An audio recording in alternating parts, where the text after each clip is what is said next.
እሺ ሰላም ቤተሰቦቼ እንዴት አላችሁ? በያላችሁበት ሰላማችሁ ይብዛልኝ። በሀገር ውጭም በሀገር ውስጥም ያላችሁ የዚህ ቻናል ተከታይ ቤተሰቦቼ በዛሬው ዕለት ይዤላችሁ የቀረብኩ ቪዲዮ የእንግሊዘኛ ወርዶችን በአማርኛ ትርጓሜያቸውና የቫወሎችን ድምጽ እንዴት ማውጣት እንደምንችል በዚህ ቪዲዮ አሳያችኋለሁ። እናንተ ቪዲዮውን ላይክ፣ ሼር እንዲሁም ሰብስክራይብ በማድረግ ለሌሎች ተደራሽ እንዲሆንና ለመላው መማር ያልቻሉ ዜጎቻችን ተደራሽ ሆኖ መማር እንዲችሉበት እንዲማሩበት በማለት ይህንን ቪዲዮ አዘጋጅቻለሁ። እናንተም በውስጥ መስመር ገብታችሁ መማር ለምትፈልጉ ቪዲዮ ላይ ባስቀመጥነው ስልካችን በኢሞ፣ በቴሌግራም፣ በዋትስአፕ እንዲሁም በሌሎች ሶሻል ሚዲያዎች ላይ በመደወል በኦንላይን ትምህርታችሁን መከታተል ትችላላችሁ። አብራችሁ ይቆዩ። እሺ እንግዲህ ከዚህ ጋር እንደምትመለከቱት የእንግሊዘኛ ወርዶች አሉ። ከዚህ ጋር ደግሞ በአማርኛ እንዴት መነበብ እንደሚችሉ ድምጻቸው እንዴት እንደሆነ ከዚህ ጋር አስቀምጫቸዋለሁ። ከዚህ ጋር ደግሞ ትርጓሜያቸው ምን ማለት እንደሆነ በዚህ ጋር አስቀምጫለሁኝ። እናንተ እንዴት እንደሚነበብ አብራችሁ በጥሞና ማዳመጥ ይኖርባችኋል ማለት ነው። እሺ ኤ ጂ ኤ አይ ኤን እንግዲህ ከዚህ ጋር የምናየው አንደኛ ድምጿ ይቺ ጂ የምትለዋ ድምጽ እንዴት እንደገነ ወይስ እንደ ጄ የሚለውን እናያለን። በመቀጠል ደግሞ ኤ አይ የሚለው ድምጽ ምን አይነት ይችኛዋን እንደ ስንተኛ ድምጽ ያደርግልናል የሚለውንም እናያለን ማለት ነው። ስለዚህ ይሄ አጌን ይላል። አጌን አሁን ጂን እንደማን የተጠቀምናት እንደ ገ ቤተሰብ እንደ አምስተኛ ጌ የምትለዋ ማለት ነው። ጌ ያደረገልን ለምንድነው? ኤ የሚል ድምጽ አለ ከዚህ ጋር ማለት ነው። አጌን አጌን ማለት በአማርኛ እንደገና ማለት ነው። እንደገና። እሺ ቀጣይ ኤ ጂ ኢ ሲነበብ ኤጅ ተብሎ ይነበባል። አሁን ከዚህ ጋር ጂን እንደገ ነበር ያነበብናት እንደ ጌ ማለት ነው። ከዚህ ጋር ደግሞ ጂን እንደማን እናነባታለን? እንደ ጀ ቤተሰብ ጂ ብለን እናነባታለን። ይህን አሁን በሁለት መንገድ ማየት እንችላለን። አንደኛው መንገድ ድምጽ እንዴት ኤ የምትል ድምጽ ለምን አመጣልን ከዚህ ላይ አጅ ለምን አላልነውም የሚል ጥያቄ ካላችሁ ኤ ፕላስ ኮንሶናንት ፕላስ ኢ ከመጣ ይችኛዋ ኤ የምትል ድምጽ ነው ያላት ማለት ነው። ኤጅ ብለን እናነባዋለን። ትርጓሜው እድሜ ማለት ነው። እሺ በመቀጠል ኤ ጂ ኢ ኤን ሲ ዋይ አሁንም ከዚህ ጋር ሶስት አይነት መንገድ እናያለን። አንደኛ ኤ ፕላስ ኮንሶናንት ኢ ከመጣ ይችኛዋን ኤ ያደርግልናል። ሁለተኛ ጂ ኢን አስከትላ ከመጣች ዋይን አስከትላ ከመጣች እንደ ጀ እንደምናነብ፣ ሌላ ሲ ዋይን አስከትላ ከመጣች አይን አስከትላ ከመጣች እንዲሁም ኢን አስከትላ ከመጣች እንደ ሰ ቤተሰብ ድምጿ እንደ ሰ እንደምትወጣ እናያለን ማለት ነው። ሶስት መንገድ አለ ከዚህ ጋር ኤጀንሲ ኤጀንሲ ኤጀንሲ ብያለሁ እዚህ ጋር በአማርኛ ወኪል ማለት ነው ወይም ድርጅት ማለት ነው። እሺ ሌላ ኤ ኤም ኦ ዩ ኤን ቲ አማውንት አማውንት አሁን እዚህ ጋር ኦ እና ዩ ባንድ ላይ ከመጡ አው የሚል ድምጽ ያመጣሉ ማለት ነው። አው የሚል ድምጽ ከዚህ ጋር ካመጡልን እቺ ምን የነበረችዋ ማ ትሆናለች። አማውንት አማውንት ብለን እናነባለን ማለት ነው። ትርጓሜው መጠን ማለት ነው። መጠን። እሺ ሌላ ባድ ቢ ኤ ዲ ኮንሶናንት ቫወል ኮንሶናንት መጥቶ ይቺ ኤ ከሆነች ይችኛዋን እንደ አራተኛ እናነባታለን። ነገር ግን ይችኛዋ ኮንሶናንት ቫወል ኮንሶናንት ካልመጣ ማለትም እዚህ ላይ ዳብል ኤል ከሆነች እንደ ሰባተኛ እናነባታለን። ቀጣይ እናየዋለን። ሲቀጥል ኤ ፕላስ ኮንሶናንት ፕላስ ኢ ከመጣች ይችኛዋን እንደ አምስተኛ ድምጽ እናነባታለን ማለት ነው። ሶ ባድ እንላለን። በአማርኛ ትርጓሜው መጥፎ ማለት ነው። መጥፎ። እሺ ከዚህ በመቀጠል ባድ ከሚለው ላይ ኤልዋይ ስንጨምር ባድሊ ባድሊ ባድሊ ብለን እናነባዋለን። ትርጓሜው ክፉኛ ማለት ነው። ክፉኛ። እሺ ከዚህ በመቀጠል ደግሞ ቢ ኤ ኤል ኤል ቢ ኤ ኤል ኤል ይቺ ኤ ደብል ኤል አስከትላ ከመጣች ኤ ምንላት ደብል ኤል አስከትላ ከመጣች እንደ ሰባተኛ ነው የምናነባት እንደ ሰባተኛ። ስለዚህ ቦል ብለን እናነባታለን ማለት ነው። ቦል ማለት በአማርኛ ትርጓሜው ኳስ ማለት ነው። ኳስ። እሺ ከዚህ በመቀጠል BASE እዚህ ጋር ልብ በሉ ኤ ፕላስ ኮንሶናንት ፕላስ ኢ ከመጣች ይችኛዋን እንደ ስንተኛ ታደርግናለች? እንደ አምስተኛ ታደርግናለች ማለት ነው። ቤዝ ማለት መሰረት ማለት ነው። በአማርኛ መሰረት። እሺ ከዚህ በመቀጠል ደግሞ አሁን እዚህ ላይ የምናየው ሳይለንት ድምጽ ሳውንዳችን ሳይለንት የሚሆንበትን መንገድ ነው የምናይ። KNን አስከትላ ስትመጣ ምን ጊዜም ቢሆን KNን አስከትላ ስትመጣ K ምን ትሆናለች? ሳይለንት ትሆናለች ማለት ነው። ሳይለንት ትሆናለች። ስለዚህ Kን እንተውና ከዚህ ጀምረን እናነባለን ማለት ነው። ክናይፍ ብለን አይደለም እናነበው። አሁን እዚህ ጋር ሁለተኛ መንገድ ማየት እንችላለን። አንደኛ Kን ሳይለንት ማድረጋችን ማንን አስከትላ ስትመጣ? Nን አስከትላ ስትመጣ K ሳይለንት መሆኗን ማወቅ ይኖርብናል በዚህች ወርድ ማለት ነው። ሌላ I ፕላስ ኮንሶናንት ፕላስ ኢ የሚመጣ ከሆነ ደግሞ ይችንን እንደ አራተኛ ታደርግና ይህ የምትል ሳውንድ በውስጥ የተዋጠች ሳውንድ ትኖራለች ማለት ነው። ይህ የምትል ድምጽ እናስወጣለን። ሲነበብ ናይፍ ይባላል። እዚህ ጋር ያው በአማርኛ ናይፍ ብዬ ጽፌያለሁ። ከዚህ ጋር ማንበብ ትችላላችሁ። እንግሊዘኛ የሚከብዳችሁ በአማርኛ ይሄኛው ማለት ይሄኛው ነው። ይሄኛው በአማርኛ ይሄኛው በእንግሊዘኛ ነው። የተለየ የለውም። ናይፍ ማለት ቢላ ማለት ነው። ቢላ። ኦኬ ከዛ KNEE ልብ በሉ። ከዚህ ጋር በተመሳሳይ K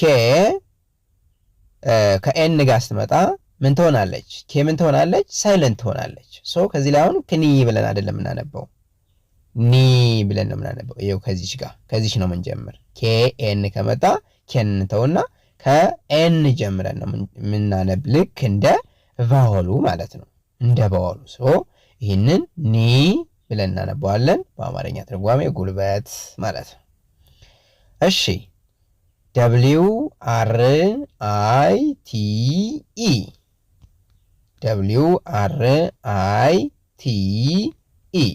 እንግዲህ ከዚህ ጋር የምናየው ደግሞ WRን አስከትላ ስትመጣ ምን ጊዜም ቢሆን WRን አስከትላ ስትመጣ ከመካከል ላይ ምን ከሌለ ሌላ ቫወል ሌተር ከሌለ ችን Wን ምን እናደርጋታለን? ሳይለንት እናደርጋታለን። ስለዚህ የምናነበው ልክ እንደ ኬና እንደ ኤን ከዚህ ጋርም W እንተውና R ላይ ነው ጀምረን የምናነብ።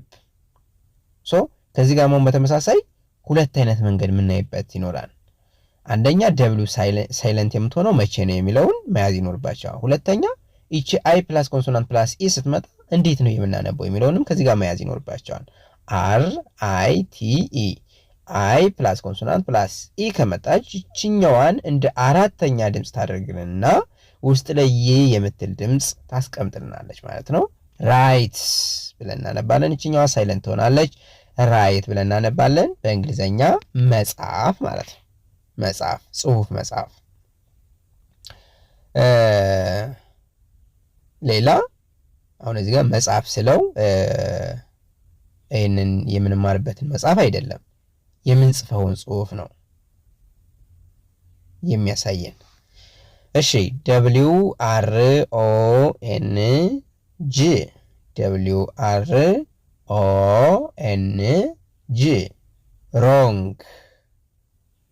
ሮንግ። አሁን ከዚህ ጋር የምትመለከቱት ደብሊው ምን አስከትላ መጣለች? አርን አስከትላ መጣለች። ደብሊው አርን አስከትላ ከመጣች ደብሊው ምን ትሆናለች? ሳይለንት ትሆናለች። ስለዚህ ከዚህ ጋር እንጀምርና ሮንግ ብለን እናነባለን። ስህተት ማለት ነው። ስህተት። እሺ በጣም አሪፍ። አሁን ደግሞ የምናየው ዲጂን አስከትላ ስትመጣ ምን ትሆናለች? ዲ ሳይለንት ትሆናለች። አሁን እዚህ ጋር ቢ አር አይ ዲ ጂ ኢ ብሪድጅ ብለን አይደለም የምናነበው፣ ብሪጅ። ለምን? ዲ ጂን ተከትላ አስከትላ ከመጣች ዲ ምን ትሆናለች? ሳይለንት ትሆናለች። ብሪጅ ማለት ድልድይ ማለት ነው። አሁን ሌላም ማየት እንችላለን። ኖሌጅ የሚለው ነው እዚህ ጋር አልጻፍኩትም። ኖሌጅ የሚለውን አይታችሁ ከሆነ KNOLEDGE ብሎ አይደል የሚመጣው። ኖሌጅ ስንል ግን እዛ ጋር አንደኛ KNን አስከትላ ስትመጣ K ሳይለንት ትሆናለች። ከዛ ጂን አስከትላ ስትመጣ ደግሞ ዲ ምን ትሆናለች? ሳይለንት ትሆናለች። ሶ ከዛ ጋር ከኖልዴጅ ብለን አይደለም የምናነበው። ከኖልዴጅ ብለን አይደለም የምናነበው። ኖሌጅ የሚለውን ኬ ምን ስለሆነች? ሳይለንት ትሆናለች። በምክንያት ኬ ኤንን ተከትላ ከመጣች ሳይለንት የምትሆነው በዚሁ መንገድ ነው ማለት ነው። እሺ ሌላ DOT ዶት ማለት ደግሞ ነጥብ ማለት ነው በአማርኛ ነጥብ። እሺ ድራይ ይላል እዚህ ላይ DRY ድራይ። ይቺ አይን ትወክልናለች በሾርት ዋንስ ሌቭል ጊዜ ማለት ነው። ሶ ዋይን ከወከለችልን ድራይ እንላለን። ይቺ አይ ይቺን አራተኛ ታደርግና ይ የምትል ድምጽ ትሰጠናለች። ድራይ ደረቅ ማለት ነው። ደረቅ። እሺ ከዚህ ጋር FIRE ፋየር አያችሁ። አይ ፕላስ ኮንሶናንት ፕላስ ኢ በሚለው መሰረት ይችኛዋን አራተኛ ታደርግልናለች። ፋየር ማለት እሳት ማለት ነው። እሳት። እሺ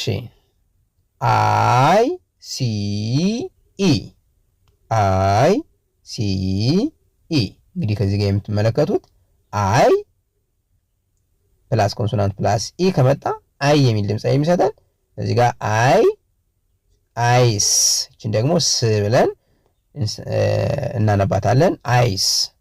አይስ በረዶ ማለት ነው። በረዶ። HATE ሄት እንግዲህ ከዚህ ጋር ሄት HATE ኤ ፕላስ ኮንሶናንት ፕላስ ኢ ይችኛዋን እንደ አምስተኛ ማለት ነው። ስለዚህ ሄት እቺ ሄት የምንላት ከፍታ የምንላት አይደለችም። ይለያያሉ። በድምጻቸው ተመሳሳይ ቢሆኑ ይለያያሉ። ጥላቻ ማለት ነው። ይሄኛው ጥላቻ ማለት ነው። እሺ HERO ሄሮ ማለት ጀግና ማለት ነው። ጀግና። እሺ ሌላ LAKE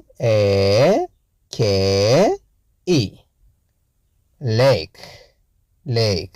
አሁን እዚህ ጋር ኤ ፕላስ ኮንሶናንት ፕላስ ኢ ከዚህ ጋር አምስተኛ ታደርጋለች። ይክ እችኛዋ ደግሞ ሳይለንት ትሆናለች። ይ እንልና ክ እዛ ሳይለንት እናደርጋታለን። ኢን ሐይቅ ማለት ነው በአማርኛ ትርጓሜው ሐይቅ። እሺ አሁን ከዚህ ጋር የምናየው ደግሞ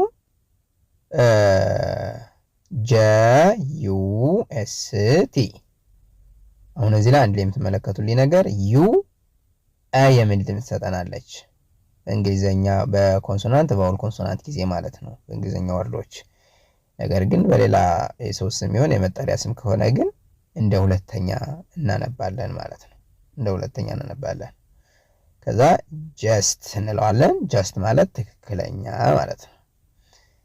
KID ኪድ ሾርት ሳውንድ ኪድ። አሁን ከዚህ ላይ ሶስቱንም ልዩነት እንዴት እንደሆነ በድምጻቸው እናያቸዋለን። እዚህ ጋር ሾርት ሳውንድ ነው ድምጹ ማለት ነው። ኪድ ማለት ህፃን ማለት ነው። ህፃን። እሺ ሌላ KEEP ኪፕ ሳይሆን ኪፕ ብለን ነው ድምጻችን የምናስወጣው። ሎንግ ሳውንድ ይሆንላል። መያዝ መጠበቅ ማለት ነው። እሺ ሌላ MEAT ይህንም በተመሳሳይ ምን ይሆናል? ቫሉ ሎንግ ይሆናል።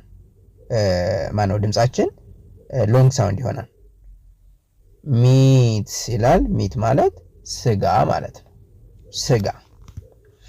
እሺ ሌላ KING ጅ KING ኪንግ ኪንግ ኪንግ ማለት ንጉስ ማለት ነው። ንጉስ MAN እዚህ ጋር ኤ የምትል ድምጽ ነው የምትሰጠን። አይ እና አይ ባንድ ላይ ሲመጡ ኤ የሚል ድምጽ ይሰጡናል። ስለዚህ ይችኛዋን ኤምን ሜ ያደርጉልናል። ይ እንልና ከዛ ቀጣዩን ኮንሶናንት ን ብለን እናነባለን። ሜን ማለት ዋና ማለት ነው። MEN አሁን ይሄ ደግሞ ምን ይላል? ይሄ ሜን ይላል። ይሄኛው ምንድነው? ቮላችን ሾርት ነው። ቮላችን ሾርት ነው። የምትል ድምጽ አናስገባም። ሜን እንላለን። ወንድ ሰው ማለት ነው። ትልቅ ሰው፣ ወንድ ሰው የሚለውን ይወክልናል። ከዛ MALE ይሄ እቺ ኤ ፕላስ ኮንሶናንት ፕላስ ኤ የምትለዋን ፎርም ይዛልናለች። እቺኛዋን አምስተኛ እናደርጋለን። ይ የምትል ድምጽ እንጨምርና ከዛ ቀጣዩን ኮንሶናንት ል እንላለን። ሜል። ስለዚህ ወንድ ማለት ነው። ይህን ጾታ በምንጠይቅበት ሰዓት ሜል ወንድ፣ ጾታው ወንድ ነው ብለን ስንናገር ነው እቺ ሜል የምትለዋን የምንጠቀማት። እንግዲህ እነዚህ ሶስቱም የመጀመሪያቸው ሜ የምትና ነገር ግን የቀጣይ ያሉ ቮወሎች ግን የተለያዩ ናቸው። እቺ ኤ አይ ነው የወሰደች፣ እቺ ኤ ነው የወሰደች፣ እቺ ኤም ብቻ ነው የወሰደች። ነገር ግን ልክ አሁን በነገርኳችሁ ፎርም መሰረት እቺ ኤ አይ የምትመጣ ከሆነ ኤ የምትል ድምጽ ትይዛል ነው የምትመጣ። ኤ ብቻዋን የምትመጣ ከሆነ ኮንሶናንት ቮወል ኮንሶናንት በሚለው ፎርም አምስተኛ ነው የምናደርጋት ይችኛዋን። የሰው ስም ከሆነች ግን እቺን እናደርጋታለን መጀመሪያ እናደርጋታለን፣ ወይም የቦታ ስም ከሆነች ሰው በዚሁ መልኩ መረዳት ይኖርባችኋል ማለት ነው። እቺ ደግሞ ኤ ፕላስ ኮንሶናንት ፕላስ ኢ የምትመጣ ከሆነች ይችኛዋ ምንጊዜም ቢሆን አምስተኛ ድምጽ ነው የምትሆነው። በዚሁ መንገድ መረዳት ይኖርባችኋል። እንግዲህ የዛሬው ትምህርታችን በዚህ ላይ እናጠናቅቃለን። በሌላ ቪዲዮ ይጀላችሁ እስከምመጣ እስከ ሌላ ቪዲዮ እስከማዘጋጅላችሁ እናንተ በዚህ ቪዲዮ በደንብ መለማመድ ይኖርባችኋል። ዛሬ ቪዲዮ እነዚህን አጠናቅቄያለሁ። መልካም ጊዜ